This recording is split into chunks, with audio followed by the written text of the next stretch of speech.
സെക്രട്ടേറിയറ്റും നിയമസഭയും അടങ്ങുന്ന തലസ്ഥാന നഗരം. തീരദേശ മേഖലയും തമിഴ്നാടിനോട് ചേർന്നുള്ള അതിർത്തി പ്രദേശവും തെക്കൻ മലയോരവും മണ്ഡലത്തിന്റെ ഭാഗമാണ്. 1952 രൂപീകൃതമായ തിരുവനന്തപുരം ലോക്സഭാ മണ്ഡലം ആദ്യകാലങ്ങളിൽ സ്വതന്ത്രരെയും സോഷ്യലിസ്റ്റുകളെയും മാറി മാറി വിജയിപ്പിച്ചു.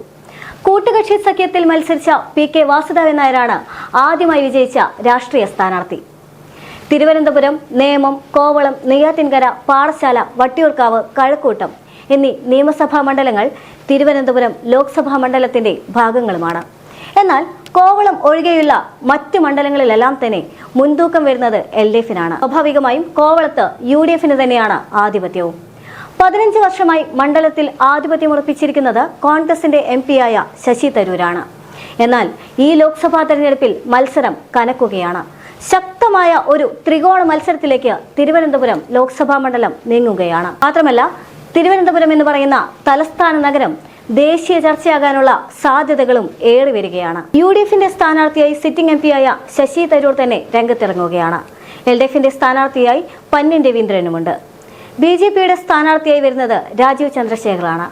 ഇവർ 3 പേരും വലിയ രാഷ്ട്രീയ കരുനീക്കങ്ങൾക്ക് അല്ലെങ്കിൽ രാഷ്ട്രീയ പോരാട്ടങ്ങൾക്ക് തന്നെ വീഥിയൊരുക്കുമെന്നുള്ള കാര്യത്തിൽ യാതൊരു തർക്കവുമില്ല. UDF-ന്റെ സ്ഥാനാർത്ഥിയായി ഇപ്പോഴത്തെ സിറ്റിംഗ് MP ആയിട്ടുള്ള ശശി തരൂരും, LDF-ന്റെ സ്ഥാനാർത്ഥിയായി പന്ന്യൻ രവീന്ദ്രനും, BJP-യുടെ സ്ഥാനാർത്ഥിയായി രാജീവ് ചന്ദ്രശേഖറുമാണ് കൊമ്പുകോർക്കുന്നത്. ഒരർത്ഥത്തിൽ വലിയ തരത്തിലുള്ള ദേശീയ ശ്രദ്ധ ആകർഷിക്കാനുള്ള സാധ്യതയേറെയാണ്. കാരണം ശശി തരൂർ എന്ന വ്യക്തിയുടെ ഏറ്റവും വലിയ സവിശേഷത എന്ന് പറയുന്നത്, അല്ലെങ്കിൽ അദ്ദേഹത്തെ അറിയപ്പെടുന്നത് പോലും വിശ്വപൗരൻ എന്നാണ്. എന്നാൽ അതേസമയം തന്നെ ശശി തരൂരിന് എതിരാളിയായി BJP കളത്തിലിറക്കിയിരിക്കുന്നത് ഒരു ദേശീയ നേതാവും കേന്ദ്രമന്ത്രിയുമാണ്. അതേസമയം തന്നെ പന്ന്യൻ രവീന്ദ്രനെ സംബന്ധിച്ചിടത്തോളം താൻ ഇനി രാഷ്ട്രീയത്തിലേക്കില്ല, താൻ ഈ സജീവ രാഷ്ട്രീയത്തിൽ നിന്നെല്ലാം തന്നെ മാറി നിൽക്കുന്നു എന്ന് പറഞ്ഞുകൊണ്ട് കുറച്ചു കാലം രാഷ്ട്രീയത്തിൽ നിന്നും വിട്ടുനിന്ന ഒരു നേതാവ് കൂടിയാണ്. പക്ഷേ അദ്ദേഹം അത്രയും നിസ്സാരക്കാരനുമല്ല. LDF പന്ന്യൻ രവീന്ദ്രനെ കളത്തിലിറക്കുന്ന സാഹചര്യത്തിൽ വ്യക്തമായ കണക്കുകൂട്ടലുകളുണ്ട്.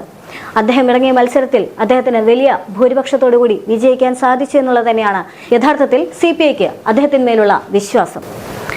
തിരുവനന്തപുരത്തിലെ തെരഞ്ഞെടുപ്പിന്റെ ഫലം പരിശോധിച്ചു കഴിഞ്ഞാൽ ശശി തരൂരിന് 2019 തെരഞ്ഞെടുപ്പിൽ നേടാനായിരിക്കുന്ന വോട്ടുകൾ എന്ന് പറയുന്നത് 4,16,131 വോട്ടുകളാണ്. അതേസമയം തന്നെ രണ്ടാം സ്ഥാനത്ത് നിൽക്കുന്നത് BJP-യുടെ സ്ഥാനാർത്ഥിയായി മത്സരിച്ച കുമ്മനം രാജശേഖരനാണ്.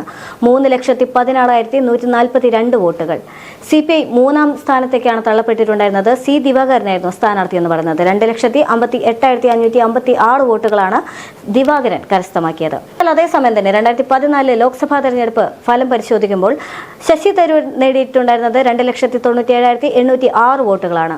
എന്നാൽ BJP-യുടെ സ്ഥാനാർത്ഥിയായ O രാജഗോപാൽ നേടിയത് 2,82,236 വോട്ടുകളാണ്.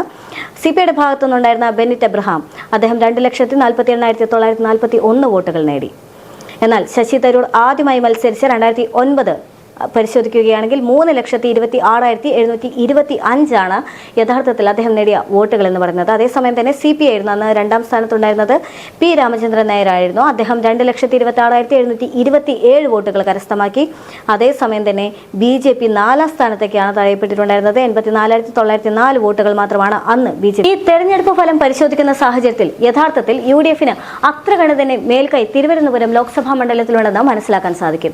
അതേ വിശ്വാസം തന്നെയാണ് ഇപ്പോൾ ശശി തരൂരിനെ തിരുവനന്തപുരം ലോക്സഭാ മണ്ഡലത്തിലേക്ക് നിർത്താനുള്ള കോൺഗ്രസിന്റെ തീരുമാനത്തിന് പിന്നിലും. എന്നാൽ ആ തീരുമാനവും ആ പ്രതീക്ഷകളെല്ലാം തന്നെ വെറും വിഫലമായി പോകുമെന്നാണ് M5 നടത്തിയ സർവേയിൽ നിന്ന് മനസ്സിലാക്കുന്നത്. ഇപ്പോഴേ ഈ 15 വർഷം കൊണ്ട് ഇപ്പം ഇയാൾ ശശി തരൂർ ഇവിടെ നിന്ന് ജയിക്കുകയാണ്. ജനങ്ങൾക്ക് ഒരു ഗുണവും ഇല്ല. കേന്ദ്രത്തിൽ പോയിട്ട് മിണ്ടാതിരിപ്പാണ്. നമ്മളെ കേരളത്തിൽ വേണ്ടിയിട്ടുള്ള ആനുകൂല്യങ്ങൾ സമരത്തോടെ നേടിയെടുക്കാനൊന്നും അയാളെ കൊണ്ട് പറ്റുന്നില്ല. ജനങ്ങൾ LDF-ന് നല്ലൊരു സ്ഥാനാർത്ഥി ഇവിടെ നിൽക്കുമെന്നുണ്ടെങ്കിൽ ജയിക്കുമെന്നാണ്.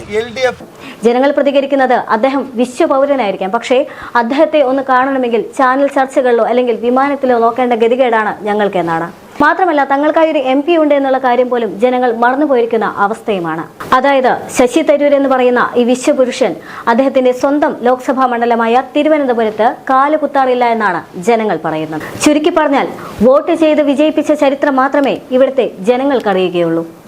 സർക്കാർ പരിപാടികളിലോ കോർപ്പറേഷന്റെ വികസന പരിപാടികളിലോ അദ്ദേഹം പങ്കെടുക്കാറില്ല. കേരളത്തിന് വേണ്ടി, തിരുവനന്തപുരത്തിന് വേണ്ടിയോ പാർലമെന്റിൽ അദ്ദേഹം ശബ്ദമുയർത്താറുമില്ല. വാർത്തകളിൽ ഇടം പിടിക്കുമ്പോഴോ വിവാദങ്ങളിൽ പെടുമ്പോഴോ മാത്രമാണ് അദ്ദേഹത്തെ പറ്റി അറിയുന്നതെന്നും ജനങ്ങൾ പറയുന്നുണ്ട്. 15 വർഷമായി മണ്ഡലത്തിന് വേണ്ടി മികച്ച പദ്ധതികളൊന്നും തന്നെ നേടിയെടുക്കാൻ ശശി തരൂരിന് സാധിച്ചിട്ടില്ല എന്നുള്ളതും അവർ ഓർത്തോർത്ത് പറയുന്നുണ്ട്. തിരുവനന്തപുരത്തെ ഇരട്ട നഗരമാക്കുമെന്നായിരുന്നു അദ്ദേഹത്തിന്റെ ആദ്യത്തെ പ്രഖ്യാപനം. എന്നാൽ ദേശീയ രാഷ്ട്രീയത്തിലും IPL ക്രിക്കറ്റ് ടീമിലും ശ്രദ്ധ കേന്ദ്രീകരിച്ചുകൊണ്ട് ശശി തരൂർ എണ്ണിയാൽ ഒടുങ്ങാത്തത്ര വിവാദങ്ങളുടെ നായകനായി മാറുകയായിരുന്നു. എന്നാൽ അതേസമയം തന്നെ മണ്ഡലത്തിന് വേണ്ടി പ്രഖ്യാപിച്ചവയെല്ലാം തന്നെ വെള്ളത്തിൽ വരച്ച വര പോലെയുമായി. ആ കാലയളവിൽ തിരുവനന്തപുരത്ത് ബാധിച്ച ഓഖി, മഴക്കെടുതി തുടങ്ങിയവയിലൊന്നും തന്നെ ജനങ്ങൾക്കൊപ്പം നിൽക്കാനും അദ്ദേഹത്തിന് സമയമുണ്ടായിരുന്നില്ല. മാധ്യമ ശ്രദ്ധ നേടുക എന്ന് പറയുന്ന ഒറ്റ ലക്ഷ്യത്തിന് വേണ്ടി മാത്രമായിരുന്നു അദ്ദേഹം പ്രവർത്തിച്ചിരുന്നത്. എന്നാൽ അദ്ദേഹത്തിന് വേണ്ടി വോട്ട് ചെയ്തിരുന്ന ജനങ്ങളെ അദ്ദേഹം കൈയൊഴിഞ്ഞു എന്നാണ് ജനങ്ങൾ പോലും അഭിപ്രായപ്പെടുന്നത്. കണ്ടറിയാം ഇനി തിരുവനന്തപുരത്ത് 4ാം തവണയും ശശി തരൂർ വാഴുമോ അതോ തിരുവനന്തപുരം ജനവിധി മാറ്റിമറിക്കുമോ എന്ന്.